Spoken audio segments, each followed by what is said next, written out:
नमस्कार दोस्तों।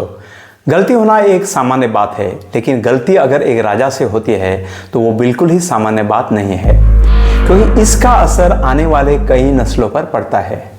दोस्तों, ऐसी ही एक गलती भारत के एक महान राजा पृथ्वीराज चौहान ने भी की थी और इसका नतीजा ये हुआ कि एक विदेशी आक्रमणकारी पूरे देश को बर्बाद कर गया। 1192 में एक भयानक युद्ध लड़ा गया जिसमें पृथ्वीराज चौहान की हार हुई। लेकिन इस युद्ध के बाद उनकी पत्नी सहयोगिता के साथ क्या हुआ, यह आज भी एक बहुत बड़ा रहस्य है। आइए दोस्तों, इस वीडियो में हम जानने की कोशिश करेंगे कि क्या हुआ महारानी सहयोगिता के साथ, जिसका सौंदर्य अप्सरा से भी कम नहीं था। आगे बढ़ने से पहले आपसे अनुरोध है कि अगर आपने मेरा चैनल अभी तक सब्सक्राइब नहीं किया है तो उसे ज़रूर सब्सक्राइब करें। साथ साथ इस वीडियो को भी लाइक करना न भूलें।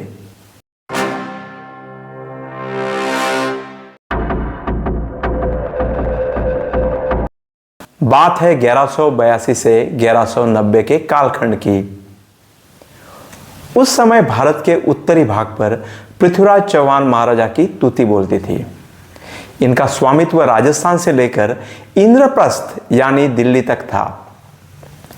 पृथ्वीराज चौहान की आयु उस समय लगभग 25-26 बरस रही होगी, लेकिन आयु में छोटा होने के बावजूद उनको युद्ध नीति का अनोखा ज्ञान था।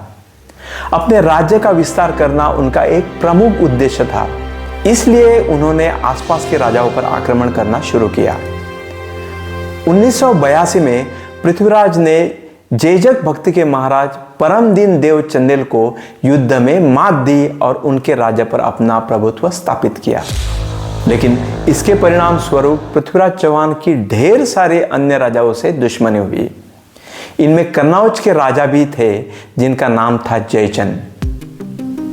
जयचंद के अलावा और कई राजा थे जिनकी वैसे तो एक दूसरे से दुश्मनी थी, लेकिन पृथ्वीराज चौहान को हराने हेतु वो सब इकट्ठा हुए।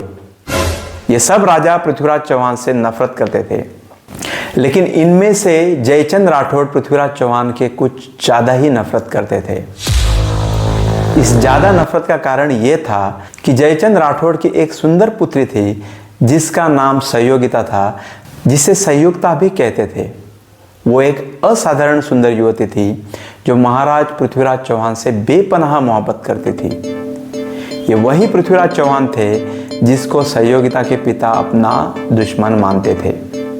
पृथ्वीराज चौहान भी सहयोगिता से उतनी ही मोहब्बत करते थे जितनी कि वो दोनों विवाह करना चाहते थे। सहयोगिता इतनी सुंदर थी कि कहा जाता है कि वो पहले जन्म की एक अप्सरा थी जिसका नाम तिलोत्तमा था, और यही सुंदरता उसके लिए एक शाप साबित हुई। 1191 के आसपास कन्नौज के राजा जयचंद ने अपने पुत्री सहयोगिता के स्वयंवर का नियोजन किया। इसके लिए उन्होंने भारतवर्ष के सभी बड़े महाराजाओं को न्योता दिया। जाहिर है कि पृथ्वीराज चौहान को इसमें निमंत्रित नहीं किया गया। पृथ्वीराज पर जयचंद का गुस्सा इतना अधिक था कि इन्होंने एक पृथ्वीराज चौहान की शक्ल से मिलता जुलता माटी का पुतला अपने सभागृह के मुख्य द्वार पर तैनात किया, जिस पर सभी निमंत्रित राजा महाराजाओं की नजर पड़ सके। उनका हेतु पृथ्वीराज चौहान को नीचा दिखाना था। स्वयंवर शुरू हुआ।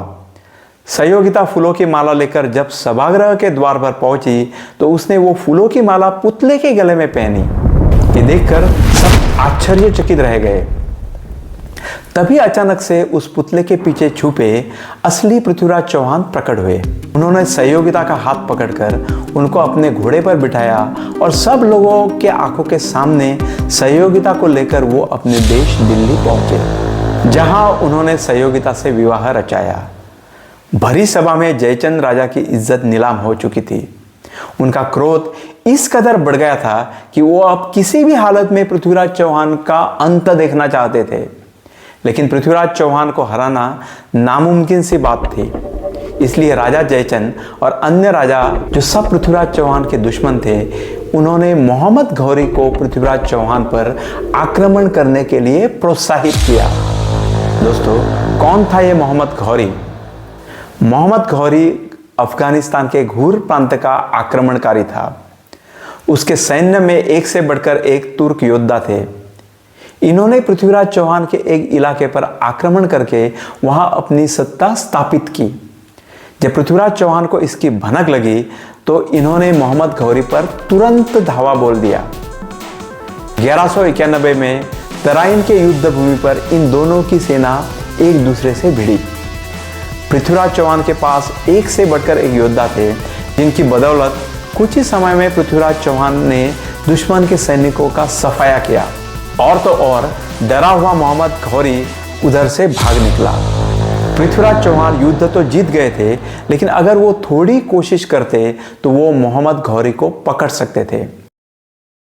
लेकिन भागे हुए दुश्मन को पकड़ते नहीं, ये हिंदुस्तानी युद्ध नीति का एक उसूल है, जिसकी बदौलत उन्होंने मोहम्मद घौरी का पीछा नहीं किया। और दोस्तों, आगे चलकर यही पृथ्वीराज चौहान की सबसे बड़ी गलती साबित हुई। ये एक ऐसी गलती थी जिससे पृथ्वीराज चौहान और उनका पूरा खानदान तबाह हुआ। तराइन के पहले युद्ध के बाद पृथ्वीराज चौहान अपने आंतरिक मामलों में व्यस्त रहे। अब सहयोगिता उनकी पत्नी बन चुकी थी, लेकिन अपमान के आग में जलता हुआ मोहम्मद घौरी पृथ्वीराज चौहान को कुचलने के लिए बेताब था। मोहम्मद घौरी को सहयोग देने हेतु पृथ्वीराज चौहान के सब दुश्मन इकट्ठा हुए थे, जिसमें जयचंद सबसे आगे था। अगले ही साल यानी 1192 में एक विशाल सेना लेकर मोहम्मद घौरी ने पुनः पृथ्वीराज चौहान पर आक्रमण किया। तराइन के मैदान में दूसरी बार दोनों तरफ से सैनिक भिड़े। घमासान लड़ाई हुई। पृथ्वीराज चौहान के पास काफी बड़ी सेना थी, लेकिन उनमें एक सही रणनीति का अभाव था।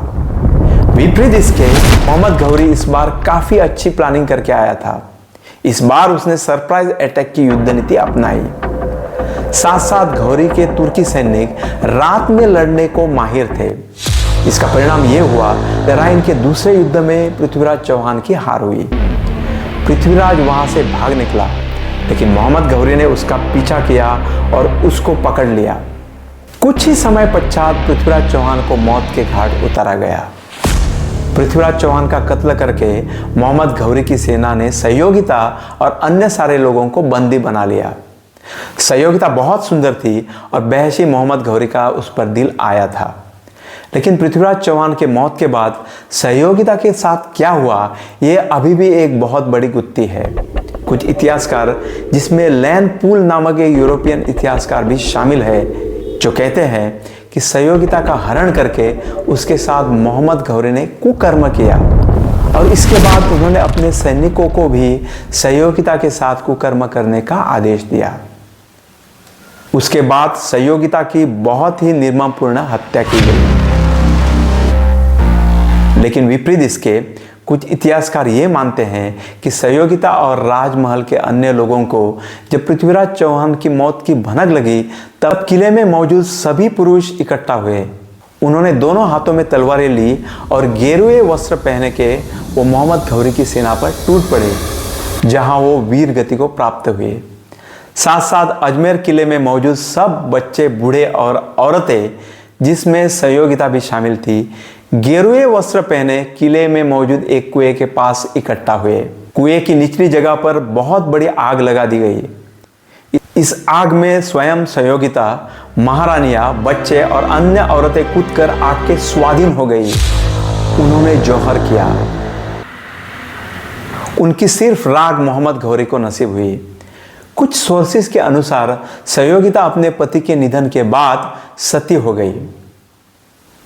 दोस्तों, सहयोगिता का क्या हुआ यह अब भी एक रहस्य है, लेकिन सहयोगिता एक राजपूत फैमिली से ताल्लुक रखती थी और उनके द्वारा जौहर करना एक स्ट्रॉन्ग पॉसिबिलिटी हो सकती है।